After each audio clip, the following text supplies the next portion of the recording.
हम ये नहीं कह रहे हैं कि वहाँ प्रशासन कहीं न कहीं चूका है।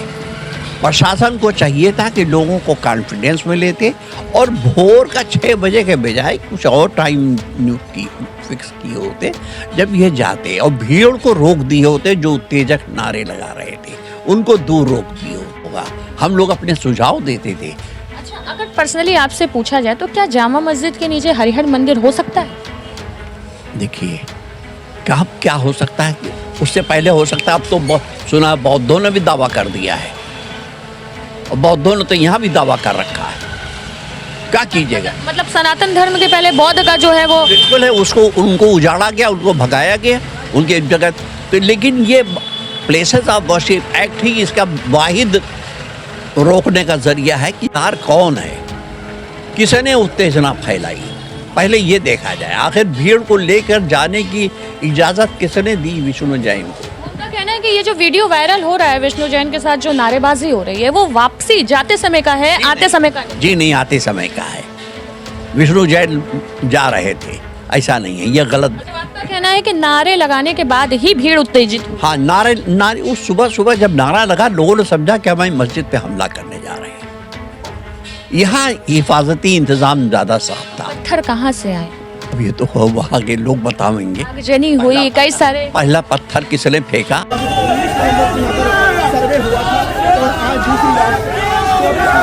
नमस्कार, जयदेश चैनल में आपका स्वागत है। वाराणसी से मैं खुश रंगीना। आज हम पहुंच चुके हैं अंजुमन इंतजामिया मस्जिद के ज्वाइंट सेक्रेटरी एस यासीन साहब से बातचीत करने। खासकर बातचीत का मुद्दा ये होगा कि अभी रविवार को ही संभल में, उत्तर प्रदेश के संभल में हुई हिंसा जो भड़की है, इसका जिम्मेदार आखिर कौन है? तो सबसे पहले हमारे चैनल में आपका स्वागत है। शुक्रिया आपके चैनल से बातचीत करने के लिए।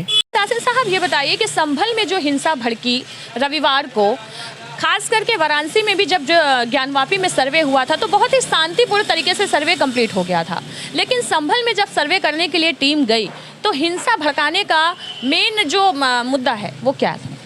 देखिए, बनारस में जब सर्वे चल रहा था तो यहाँ के प्रशासन हम लोगों के साथ बाकायदा मीटिंगें करती थी किस तरह संपन्न होगा। और यहाँ पे एक बहुत अच्छा इंतज़ाम ये हुआ था कि संभल की तरह नहीं, यहाँ पे भी विष्णु जैन जो है लेके चले थे भीड़, लेकिन उनको कोतवाली से इधर ही रोक लिया जाता था। उन लोगों को आगे नहीं बढ़ने दिया जाता था। आपका कहना है कि कहीं ना कहीं प्रशासन ने जो पब्लिक है उसको अपने विश्वास में नहीं लिया? नहीं, वहाँ कॉन्फिडेंस में नहीं लिया। पहली बात, पहले दिन जब सर्वे हुआ तो बहुत शांतिपूर्वक हो गया। वहाँ शुरुआती गलती ये हुई कि वहाँ जो एक तरफा आदेश हुआ वही गलत था, क्योंकि बिना दूसरे पक्ष को सुने अचानक आदेश कर दिया गया, बिना किसी को कापी दिए और वहाँ सर्वे के लिए चले गए। तो वहाँ सर्वे पहले दिन तो शांतिपूर्वक है। दूसरे दिन विष्णु जैन जो है जिस तरह तमाम अपने भीड़ के, सैकड़ों की भीड़ के साथ उत्तेजक नारे लगाते हुए सुबह 6 बजे जा रहे थे, तो लोगों को ये भरम हुआ कि ऐसा है कि ये लोग लगता है हम मस्जिद पे हमला करने आ रहे हैं। उन्होंने कहा, पुलिस का कहना है कि पत्थरबाजी हुई थी। पत्थरबाजी कब हुई? जब ये उत्तेजक नारे लगा रहे थे तब पत्थरबाजी हुई। किसने पहला पत्थर फेंका ये तो नहीं पता है। पुलिस के भी जवानों को लगभग 20 पुलिसकर्मी भी घायल ऐसा है, पत्थर जब चलने लगते हैं तो जवान भी घायल होते हैं और वो बूढ़े भी घायल होते हैं। हम ये नहीं कह रहे हैं कि वहाँ प्रशासन कहीं न कहीं चूका है। प्रशासन को चाहिए था कि लोगों को कॉन्फिडेंस में लेते और भोर का 6 बजे के बजाय कुछ और टाइम फिक्स किए होते जब ये जाते और भीड़ को रोक दिए होते जो उत्तेजक नारे लगा रहे थे, उनको दूर रोक दिए होते, उन्हें मस्जिद की तरफ न बढ़ने देते। ये तस्वीर अब आम होती सी दिखाई दे रही है, क्योंकि पहले जो था कि मथुरा काशी, और अब तो लगभग हर जगह हर मस्जिद। ये जो हमारे 2 महान अधिवक्तागण हैं जो अपने आप को हिंदू रक्षक मान रहे हैं, इनका ये पेशा हो गया है कि जगह जगह पे, बनारस में 3-4 जगहों पे इन्होंने मुकदमा दायर कर रखा है। बताइए, शांतिपूर्वक नमाज धरहरा में हो रही है इतने सालों से, कोई परेशानी नहीं, वहाँ भी मुकदमा दायर कर दिया। उसके बाद आपने वहाँ लाट पे भी मुकदमा दायर, वहाँ भी शांतिपूर्वक चल रहा है, कोई परेशानी नहीं। तो ये जगह जगह इनका पेशा हो गया है, ये जगह जगह मुकदमे दायर करते हैं और हालात को ख़राब करने की कोशिश कर रहे हैं। ये पेशे के तहत ये कर रहे हैं, ऐसा कुछ नहीं। इन्होंने मतलब हमारा मुल्क जो है 5 ट्रिलियन इकानमी के लिए आगे बढ़ने के लिए, और उसमें इस तरह की घटनाएं, संभल जैसी घटनाएं बड़ी दुर्भाग्यपूर्ण। ये 5-6 नौजवान जो मरे हैं 17 साल से लेकर 42 साल की उम्र तक, इनका जिम्मेदार कौन है? उनके घर वाले न परेशान होंगे।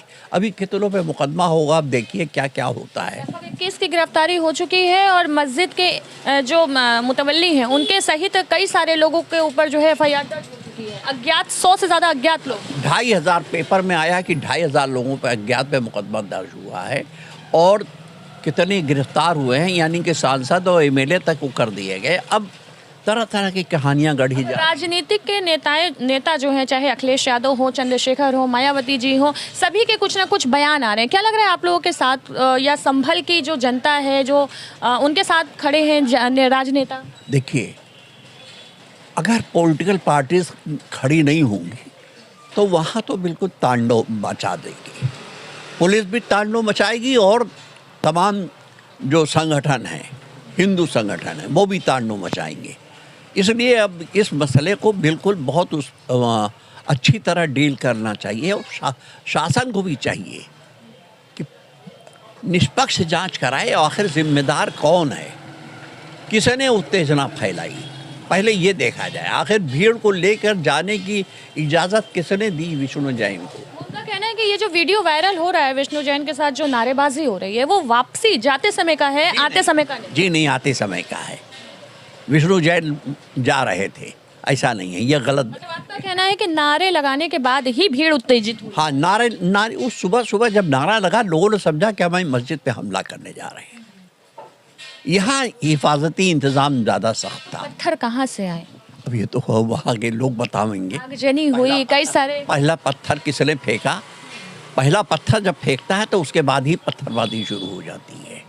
बहरहाल जो भी हुआ वहाँ बहुत दुर्भाग्यपूर्ण है।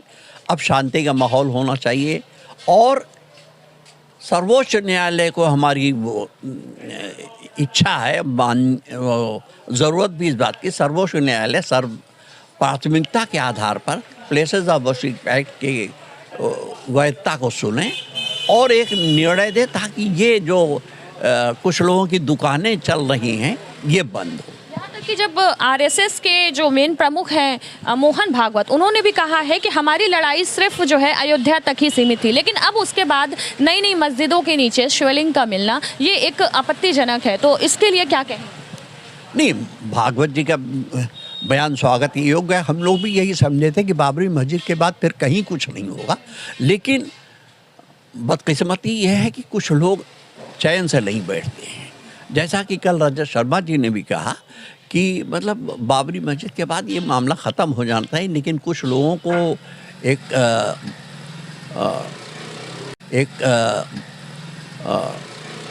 बाज़ार अपनी चलाने के लिए इस तरह के काम कर रहे हैं कि जगह जगह मुकदमे कायम कर रहे हैं। ये लोग आए थे, विष्णु जैन, हरिशंकर जैन, ये लोग यहाँ जौनपुर भी गए थे, जौनपुर में भी मुकदमा कायम कर रहे हैं। ये तो जगह जगह ये करेंगे। अब आप लोगों की रणनीति क्या होगी इसको लेकर? रणनीति कुछ नहीं, अभी तो हम लोग सिर्फ देखिए, हमारी सारी निगाहें न्यायालय पर टिकी हुई हैं और सर्वोच्च न्यायालय पे। सर्वोच्च न्यायालय ही इस मामले में उचित कदम उठा सकता है, ताकि मुल्क में अफरा तफरी का माहौल ख़त्म हो, शांतिपूर्वक माहौल हो, मुल्क आगे बढ़े। यही हम लोग की ख्वाहिश है। ज्ञानवापी में भी काफ़ी मामला बिगाड़ने की कोशिश की गई थी, लेकिन उसको आप लोगों ने संभाला था। ज्ञानवापी में तो बहुत बिगाड़ने की कोशिश की गई, यहाँ तक कि 31 जनवरी की रात को भी हम लोगों ने बहुत धैर्य से काम किया, जब बैरिकेडिंग काटी जा रही। वहाँ पर भी तो जो मौलाना थे वो मामले को संभाल सकते थे ना, संभल में।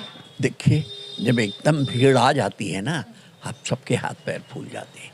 यहाँ प्रशासन ने होशमंदी का काम किया था कि यहाँ बाकायदा एक मीटिंग किया था हम लोगों के साथ, कई राउंड की मीटिंग हुई थी। उसके बाद एक रणनीति बनी थी कि इस तरह काम होगा, हम लोग अपने सुझाव देते थे। अच्छा, अगर पर्सनली आपसे पूछा जाए तो क्या जामा मस्जिद के नीचे हरिहर मंदिर हो सकता है? देखिए, क्या हो सकता है कि उससे पहले हो सकता है। अब तो सुना बौद्धों ने भी दावा कर दिया है, और बौद्धों ने तो यहाँ भी दावा कर रखा है। क्या कीजिएगा? मतलब सनातन धर्म के पहले बौद्ध का जो है वो बिल्कुल है, उसको उनको उजाड़ा गया, उनको भगाया गया उनके जगह तो। लेकिन ये प्लेसेस ऑफ वर्शिप एक्ट ही इसका वाहिद रोकने का जरिया है कि जिसमें ये कहा गया 15 अगस्त सन 47 को जो भी जिस धर्मस्थल की जो पोजीशन थी वो कायम रहे और यही रहना चाहिए। देश के प्रधानमंत्री से क्या अपील करेंगे? देश के प्रधानमंत्री से हम ये अपील करेंगे कि वो पूरे मुल्क में शांति के लिए तो लोगों से कहें, लेकिन सबसे ज़्यादा ज़रूरी वो है कि निष्पक्ष प्रशासन रहे हर सर्वे की इतनी जल्दी क्या थी? आपको क्या लगता है कि न्यायालय का तुरंत फैसला आना और तुरंत टीम का वहां पहुंचना, सर्वे करना? बिना देखिए यहाँ भी यही हुआ था, बिना हम लोग को कापी मिले, लेकिन उससे पहले यहाँ मीटिंग कर लिया था डीएम साहब ने और हम लोग भी मीटिंग में शारिक हुए। तो हमने कहा था कि हम एक दिन बाइकाट करेंगे और बाइकाट किया भी था, लेकिन जैसे ही कापी वगैरह मिल गए उसके बाद हम लोग शामिल हो गए थे। तो यहाँ हम लोग एक अच्छे पैटर्न पे चल रहे थे ताकि शहर में अमन न बिगड़ने पाए, और बिगड़ा भी नहीं। इसके लिए मतलब हम लोगों के साथ साथ प्रशासन ने भी सूझबूझ का परिचय दिया था। वहाँ ये बात नहीं हुई, वहाँ प्रशासन से चूक हुई है। प्रशासन ने क्यों इस भीड़ को जाने दिया जो विष्णु शंकर जैन सैकड़ों की तादाद में लेके जा रहे थे, क्यों नहीं इन्हें रोक दिया गया? प्रशासन के जो लगातार वीडियो वायरल हो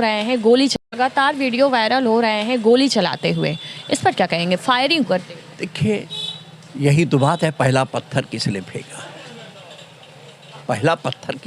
उनका कहना है कि पत्थर जब चले तो अपने बचाव में हमें फायरिंग करना पड़ा। ये कोई बात नहीं, पहला पत्थर किसने फेंका ये बताऊंगा। जनता ही ने फेंका होगा? कोई ज़रूरी नहीं है। भीड़ में अब कौन देख रहा है किसने भीड़ में कौन देख रहा है? दूसरी बात ये, हम कहते हैं उस भीड़ को क्यों नहीं रोका गया जो तेजक नारे लगा रहे थे?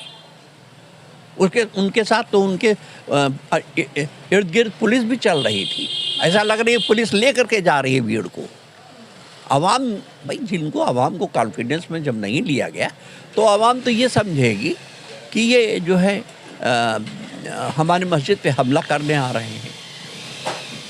एक अमन और शांति के लिए कुछ कहना चाहेंगे हमारे दर्शकों को? तो ये चाहेंगे कि पूरे मुल्क में अमन और शांति बनी रहे और इस तरह के हरकतें बंद हो जो आए दिन जो है इस मस्जिद पे मुकदमा हो रहा, उस मस्जिद पे मुकदमा, यहाँ शिवलिंग तलाशा जा रहा, वहाँ प्राचीन मंदिर तलाशा। 15 अगस्त सन 47 को जो स्थिति जिस मस्जिद, मंदिर, मठ, गुरुद्वारे की थी वही रहनी चाहिए और उसी में सबकी भलाई है। बहुत बहुत शुक्रिया। तो हमारे साथ एस यासीन साहब थे जिन्होंने ज्ञानवापी का केस भी देख रहे हैं और इसके अलावा इन्होंने संभल पर भी काफ़ी कुछ अपने विचार व्यक्त किए हैं। उन्होंने कहा है कि अगर पुलिस प्रशासन पूरे सूझबूझ का साथ देती तो आज जो संभल में हिंसा भड़की है वो ना भड़क पाती। जो 5 लोग जो है फायरिंग में घायल, जिनकी मौत हो गई है और कई लोग घायल हैं, वो इंजरी ना हो पाती। और अभी आपको बता दें कि संभल में इंटरनेट सेवा बंद कर दी गई है, कर्फ्यू जैसा माहौल है, गिरफ्तारी चल रही है और अब ये मुद्दा पूरे देश में व्याप्त हो चुका है। वाराणसी से कैमरामैन इरशाद अहमद के साथ मैं खुशरंगीना, जय देश।